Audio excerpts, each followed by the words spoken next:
and I want to thank you all for coming to this little webinar on the equinox meditations in the Universal Egregore project that's been going on for the last few years. You're all going to have to forgive me a little bit because I caught a cold from one of my little ones.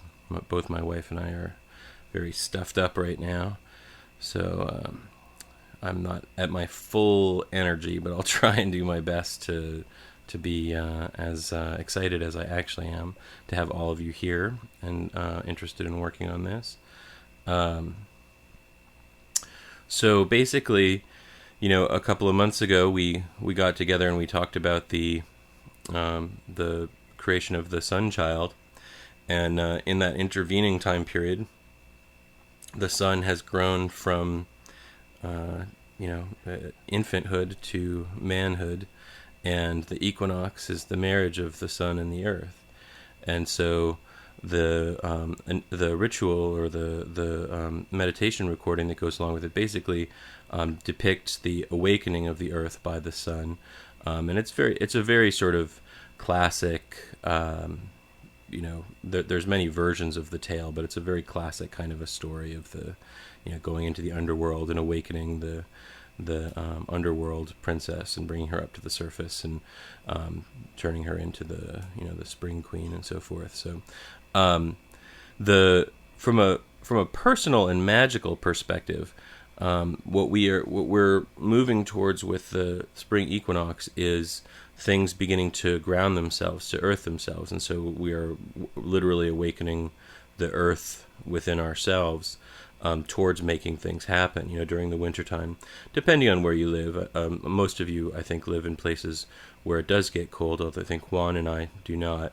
But there's snow on the ground, and things are basically in a quiet phase, and our ancestors really were absolutely in a quiet phase. They were eating what was left of the food that they had preserved for the winter, and now at this time begin the process of another year of tilling the earth and planting seeds and making things happen. Although in January some things are planted as well.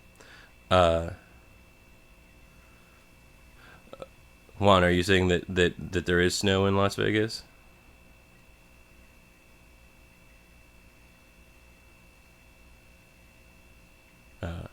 We get it never here. I mean, my wife said that one time when she was a child there were some flurries in Sarasota.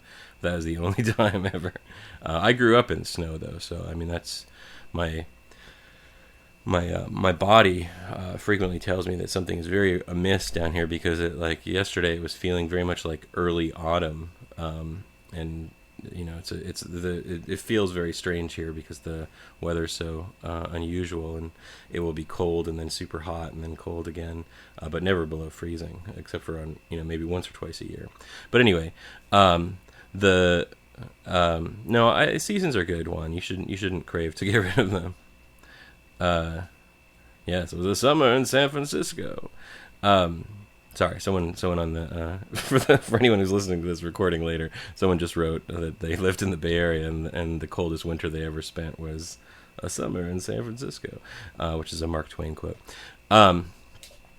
So from a personal perspective, we are planting the seeds of what this year is going to be about for us, and so what I would like for you guys to do as an activity, and we, I'm not, I don't know if I'm up to leading a meditation right now or not, but perhaps after we're done with this discussion, you can just meditate on this on your own. Either doing the New Hermetics goal setting workshop anew, either the older version or the more current one that we've been using recently, or at least just going over your goals and really thinking about what they are. And I want to emphasize something because it just came up recently, and so I want to put it on the record here on this recording. The purpose of setting goals, as far as I'm concerned, is not simply so that we can turn occultism into a personal development program, or turn it into a way of getting what we want, quote unquote, but rather setting goals is an opportunity for us to take a look at our current trajectory in life, take a look in the mirror at what we're all about. So if our goals are mostly spiritual things, I want to accomplish the knowledge and conversation of my holy guardian angel. I want to experience enlightenment. I want to successfully invoke Jupiterian angels. Those sorts of goals. If they're all in that sort of range of things, that tells us something about ourselves. Whereas if all of our goals are like, I want to stop being so angry at the people in my life, and I want to make more money, and I want to learn how to play the guitar, those are different kinds of goals and tell us another thing about ourselves. And there's no right or wrong answer, but understanding ourselves more clearly allows us to move forward with a greater consciousness of where we're going and what we're about. So ultimately, it doesn't matter whether you accomplish the goals you set or not, although certainly it's good to set goals that you can accomplish, because it kind of gets you down if you set a lot of goals and you don't do any of them. But the purpose of them, as far as I'm concerned, is more to have a clear look at who and what we are at this present time, rather than the goals as such in themselves. Does that make sense to everybody? So what I'd like for you guys to do is to take this time at the spring equinox to think about what it is that you'd like to accomplish with the year. Now, the spring equinox comes up sort of a third of the year the normal, or a quarter of the year forward by the normal reckoning of things. But in magical terms, it's the beginning of the year. The sun tomorrow is moving into the astrological sign Aries, which is the first sign of the zodiac. And from a natural sense, the world is being born as of the spring. It is the flowers are starting to form little what are those called? My brain isn't working that well. Form little buds. Thank you. And the leaves are starting to turn that light green, or the light green ones are shooting out, and the grass is starting to grow again, and so things are moving into the lively phase of the year. And so from that perspective, this is the beginning of the life of the year. So when we take this time, consider this to be a sort of a magical new year, and what you are going to do with your energy. And so now we bring the Sunchild aspect into things. And so when we created the Sunchild, we created a battery that we are all attached to in one way or another, that we can put energy into and that we can take energy out of. And so by being clear about where we're going with our goals, we can begin to sort of practically utilize some of that energy that we've created. And so when you're doing the meditation tomorrow, if you so choose to do, be conscious of the goals that you are working on tonight and tomorrow morning, and utilize that as kind of the energy that you're putting into the exercise. The exercise itself is largely a dramatic form. You walk through the paces of awakening the earth and connecting her with the Sun King, and experience their marriage, both energetically and dramatically. So it's a fairly moving, energetic recording as it is, especially if many of you have been doing the path workings and stuff with me over the past year. All those same sounds are kind of incorporated into it, so it becomes a lot more of an alive thing under those circumstances. And so there's it produces some changes in your consciousness that are fairly dramatic as it goes along. So expect for it to be sort of an interesting ride, but I want you to bring into that ride some consciousness of where you are going with the trajectory that you're moving on this year. Okay? So now I like to have people set a main goal, which is the thing that they're mainly working on this year, and then 3 or 4 other goals along with that, that are either things that are related to it or things that are, in harmony with it in some way, and perhaps in different planes. But if you feel like you just want to work on the one plane, that's fine. A lot of people, this is another thing that I want to mention about goals. A lot of people, when they're doing my goal setting exercise, for some reason get it in their head that I want them to create one goal for each of the elements. So they would have an earth goal, I'm going to get in shape. An air goal, I'm going to learn Japanese. A water goal, I'm going to start treating my mother better. A fire goal, I'm going to get a better job or get a real career going. And a spirit goal, I'm going to get in touch with my holy guardian angel. I don't intend for you to make a goal in every category unless that's something that you really want. But, if you're just putting that you're going to learn Japanese because you can't think of anything else that relates to the element of air, but you don't have any real intention of doing that, you're not going to get that clear image of the mirror of your soul by doing that. You're going to actually distort things a little bit. Now, I've learned over the years that some people like to distort things because they have an urge towards balance, even if the balance isn't there yet. And I urge you to just allow things to be the way that they are rather than trying to force a balance that doesn't exist. So in other words, if all your goals really are in the element of earth, just go ahead and ride with that for now. Just be aware of it and, just watch out for other imbalances that come in from that. Like, the character traits of the earth that you can find in the My New Hermetics book, or I think they're online different places too. Hold on a second, I've got a cough. Excuse me.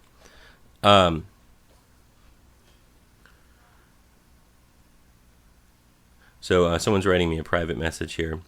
Now, I agree with what he's mentioning in it, which I was going to get to, Juan.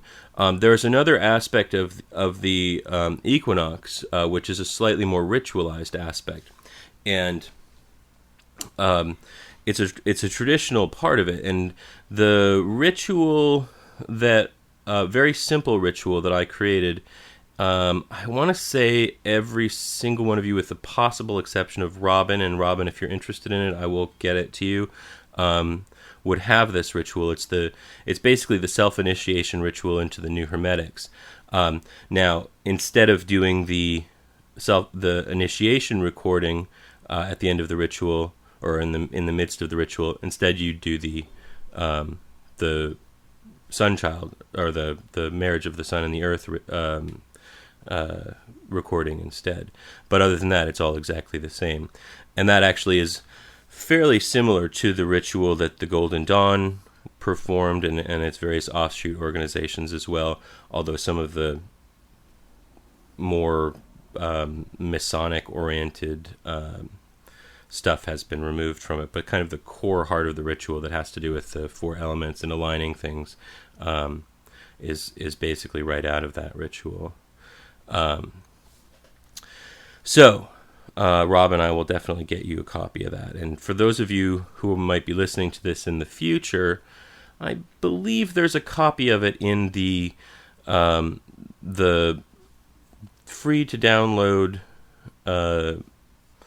workbooks for the level 1 of the New Hermetics. I think it might be in there. I can't say that absolutely for certain because it's been a long time since I took a look at it. But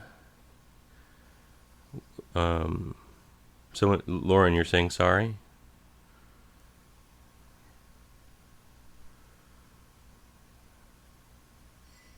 Oh, no problem.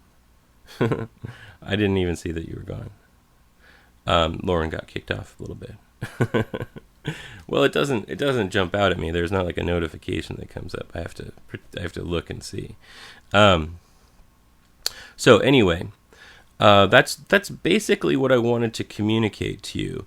Was that bring your goals into it as a conscious effort, and if you want to bring a more ritualized. Oh, one other thing is that the ritual actually it's supposed to be at dawn. I wouldn't require yourself to be a stickler about that. But it's a morning ritual rather than an evening ritual, if possible. And if it's easier for you to do it on, say, Saturday morning rather than tomorrow, because you've got to go to work and, it just wouldn't work for you, that's fine as well. I consider, obviously, the ideal is to do it on the actual day of the cosmic event, so that we align ourselves the most perfectly with the universal, forces that are at play. But realistically, as long as you do it in the, in the period of the equinox, it's fine. Robin says she'd already planned to do it in the morning, and Juan says as long as you can harness a few rays of sun. Sure, yeah, I mean, the actual equinox, yeah, I mean, the physical equinox for each location on the planet is slightly different because of the angles at which we face the sun. So, but the cosmic event is, I think, in the early afternoon. But the excuse me, the ritual reason for doing it at dawn is because it is the beginning of the astrological year, and then the summer solstice one is at noon, and then the autumn one is at sunset. And as I mentioned before, the Sunchild is at midnight. Although I think I technically suggest people to do it at sunset as well. Lauren says it's like a year-long Liber Resh. Yes, absolutely. It's a year-long Liber Resh.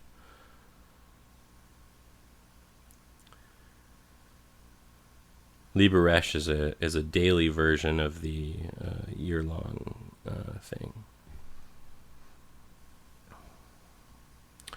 So, questions?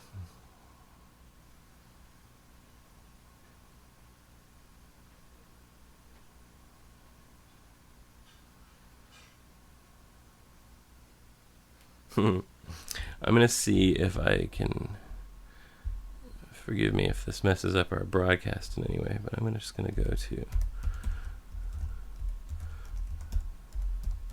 my website and see if that was the poster coming down the rest of the way. I'll use something better than thumbtacks next time.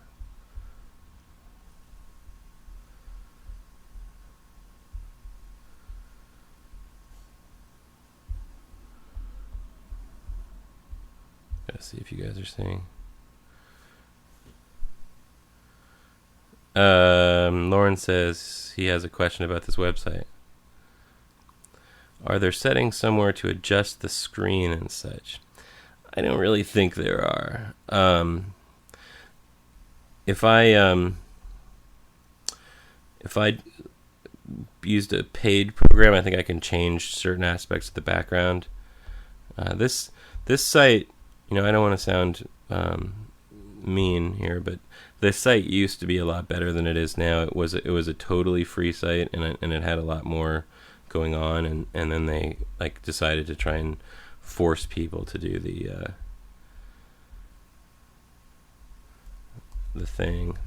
paid program. I think I stand corrected on this workbook here.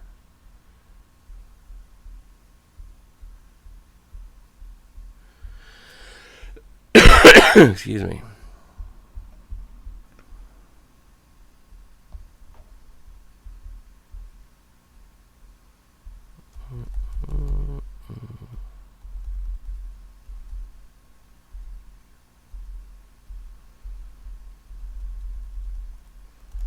No, I guess I kept it as something that I wasn't just giving out publicly.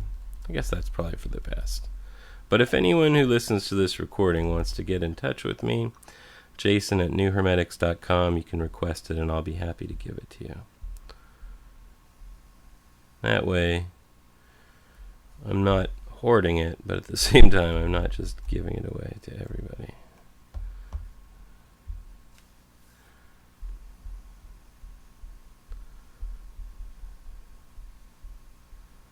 Yeah, it's not on the site.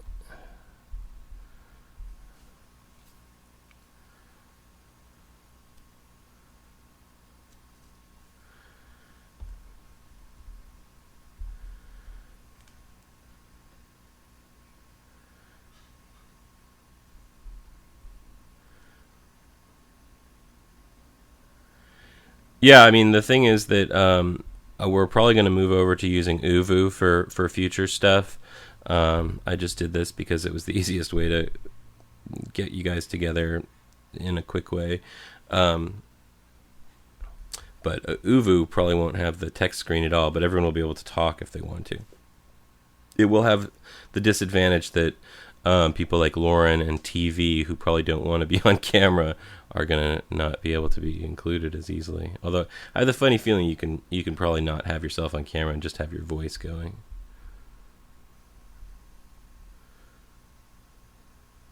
Yeah, I have the feeling we can use mic without voice and without video. I haven't. I've literally only used Uvu twice in my life, and neither of them. They were both me interacting with a person who was utilizing it. So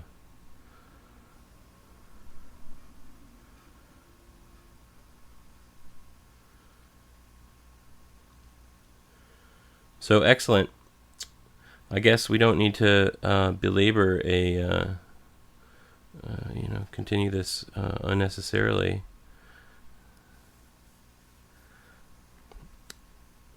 So tomorrow, I hope that you enjoy your equinox, and I hope that you utilize it in the best possible way. Matthew, you've been very quiet. I hope that you have gotten some stuff out of this as well.